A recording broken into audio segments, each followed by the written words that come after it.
Okay, आपके पास अब बहुत सारी चीज़ें इन्फॉर्मेशन आ रही हैं, ठीक है। आप यही वीडियोस बनाओगे, बहुत सारे कोर्सेज आप सीखोगे रेहान भाई के, वो भी मैं स्टेप बाय स्टेप आपको बताऊंगा कि आप बहुत सारे वीडियोस देखते हैं नॉर्मली, लेकिन हम अपनी वीडियोस नहीं बनाते। तो इस कॉन्फिडेंस बिल्डिंग के कोर्स में आप बहुत सारी चीज़ें कर रहे होंगे, जहाँ फेसबुक प्रोफाइल से आपने दोस्त ऐड कर लिए।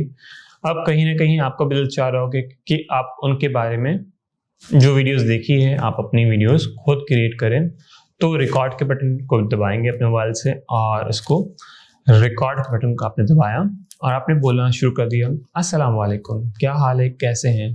ये इनिशियली आपको बहुत मुश्किल लग रहा होगा, और आपने रिकॉर्ड करनी है और अपलोड करनी है सिर्फ सलाम करते हुए। इसी तरह और भी बहुत सारे वीडियोस बनाते जाएंगे आप, और आप अपलोड कर देंगे। तो ये 5 सेकंड की वीडियोस या 10 सेकंड की, आप जितना चाहें बोलना चाहें आप बोले तो सही। आप कॉन्फिडेंटली इसको एक्सरसाइज को अभी ही करना है, और अभी रिकॉर्ड करके अपलोड करना है अपने यूट्यूब, सोशल मीडिया, और उस पर वहाँ पर देखते हैं क्या रिएक्शन आता है।